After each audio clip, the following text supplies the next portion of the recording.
Why is youth ministry so stinking important in order to win a generation for Jesus Christ? Why is our effort at Damascus when we want to win a generation, or when we are we doing youth ministry just because it's the popular thing to do? Or are we doing youth ministry because we think it's where revival will come from? And then we're going to also kind of give a paradigm for what was Pentecost like, and who was at Pentecost, which will be fun. Spoiler alert, it's going to get good. Okay. Actually, that wasn't a spoiler. That was a teaser. I'm not telling you. So let's start with that question. Why should we do youth ministry? And why do we as a community here, at least, believe that revival is going to come from the youth? Well, another observation just quickly is youth ministry has taken a dive since COVID. I mean, right now, the youth ministry landscape across the United States is pretty miserable. Yeah, it's ugly. And I don't think that we didn't necessarily come from a very strong place before, but this is one area where, because we've depended really on young missionaries to drive this forward for so long, that really cutting it off at the knees for 2 to 3 years has almost eliminated an entire population of leadership. Yep.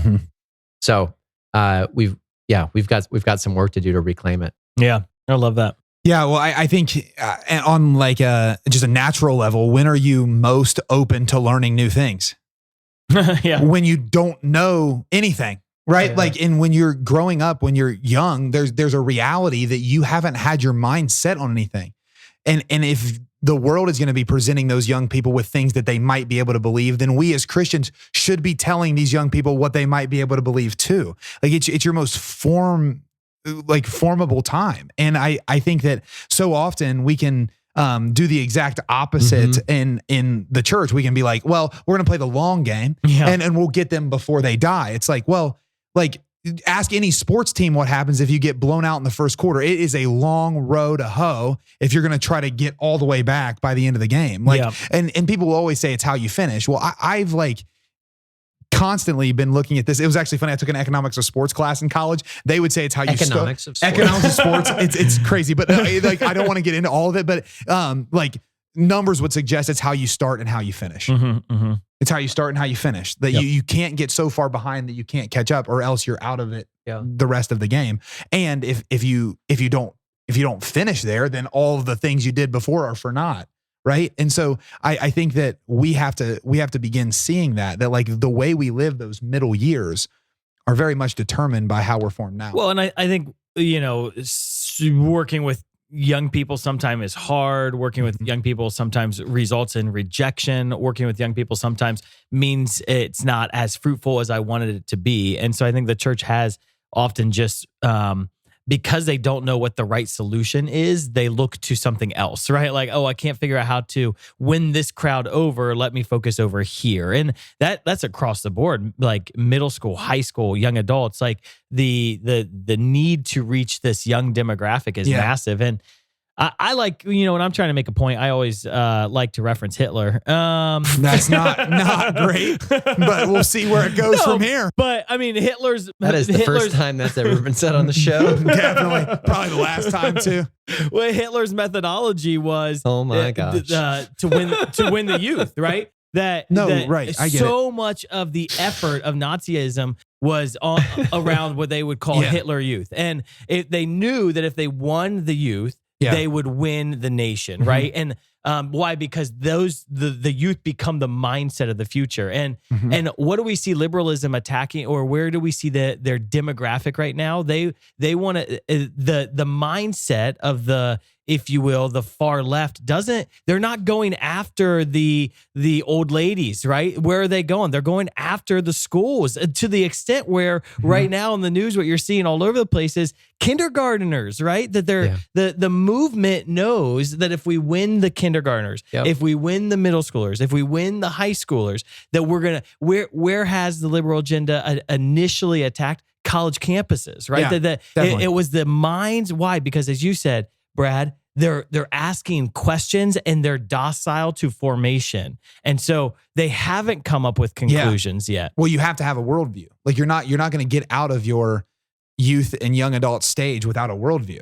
And so we have to present them with what are plausible worldviews. And if the Christian worldview isn't presented in a persuasive way and in a way that's believable and followable, then we're going to lose. Yeah. And so like, it's critical because everyone knows it's critical. Like, when does Nike want people to start wearing Nike? In their 30s? In their 40s? No, because they're not going to start wearing Nike in their 30s and 40s. No. But if they start wearing Nike when they're 10, they're going to wear Nike basketball shoes for the rest of their life because that's what they've always worn.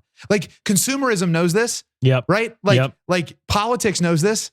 So the church should know this, right? I'm laughing because I was looking at shoes the other day and I thought to myself, like, maybe I should get a pair of Nikes. I was like, no, I've never worn Nikes. Why would I get Nikes? No, that thought process. It's real. No, it's real. It's real. But I think like I think that this has been a really fascinating part of like my work here with you guys is like, we always talk about an entrepreneur spirit in the church. Yeah. Like, we actually can look at like, okay, marketers, they're looking to make money. And so they're finding the best ways to make money.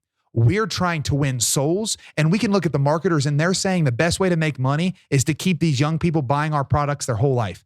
We can know that the best way to win souls is to keep these young people attached to the Lord for the rest of their life. Yep. Like, it's not a hard move. It's just us waking up and being willing to do the hard work it takes to actually do that, right? Mm-hmm. The hard work it takes for Nike is they're going to pump billions of dollars in revenue into it. The hard work it takes for us is it's going to be billions of hours of work from tons of missionaries investing in all of the young people over the next however long we live, right? And this isn't a new concept. So what I think will be fun to talk about is how even in our ancient, like, Old Testament roots or Judeo-Christian roots, the Jewish people, the people of God, understood the importance of youth ministry, right? When we look to the discipleship methodology, it was a methodology of youth ministry. I just want to read from kind of the battle cry of the Jewish people was the Shema prayer. And it says this: "Hear, O Israel, the Lord our God, the Lord is one. Love the Lord your God with all of your heart and with all of your soul and with all of your strength. These commandments that I give you today are to be on your hearts. Impress them on your children. Talk about them when you sit at home and when you walk along the road, when you lie down and when you get up. Tie them as symbols on your hands and bind them on your foreheads. Write them on the door frames of your houses and on your gates." They must have been exaggerating. Yeah. And they did that, right? It was. And they drilled it. It says, impress them upon your children. And so that's what they built: family life, prayer life, their feast days. It's fascinating to learn about how the children are a critical component in an intentional way of Jewish feast days. Yeah, because the liturgy. Yeah, they want to raise them up in the faith to have ownership. And then this gets into this discipleship method that we always talk about as Catholics now. Like, we need to be doing discipleship. We need to be doing discipleship. Well, the first century Judaism was doing discipleship, and their discipleship methodology was to minister to basically like 5-year-olds through 30-year-olds. It was an effective progression of youth and young adult ministry. Do you want to kind of share, Brad, like what was the system of education they had for discipleship in first century Judaism? Well, it's actually really fascinating because everything you're saying there is right. They would know. Well, thank you. Can we make a T-shirt that Brad actually said that? Everything Dan is saying there is right. Well, in that particular instance, it's close. Hey, Jack, can you make a short and just put that out on TikTok over and over again? And then everybody will then know. But no, well, because like, again, they understood that when you have the way, the truth, and the life, that's something worth passing on. Yeah. Right. And disciple comes from the word meaning learner. And so the way they built their education system was actually teaching them the way of life that would most benefit them. They weren't just teaching them all of the subjects. They were teaching them the primary subject, which was the faith that they were passing on. And so there were 3 levels of education in the Jewish education system. Get ready, You friends. had Bet Sefer, which just means house of the book. You had Bet Talmud, which means house of learning.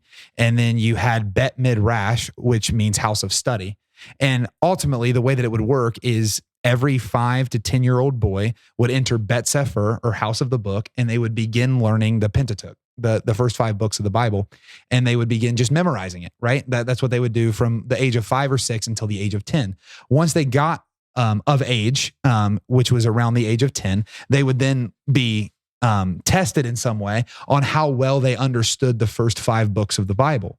And the ones that understood it the best would then move on. Okay. And there's a reason that I'm sharing that part, because let's say it was the 90% that didn't test high enough, they would go home and learn their father's trade. Okay. And the top 10%, let's say, would move on to the next level. So they would move from Bet Sefer, which means house of the book, to Bet Talmud, which means house of learning. And in house of learning, they would stay in there from roughly the age of like 10 to the age of 14. And that's when they would begin taking on the entire Old Testament. So they would begin like reading the major prophets, the minor prophets. They would begin really, really trying to dive into the Old Testament, understanding it, memorizing it.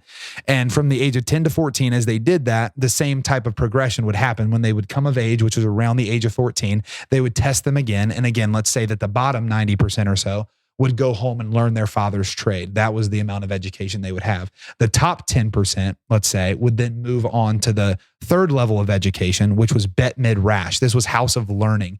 And this was roughly the ages of like 14 to 16-ish.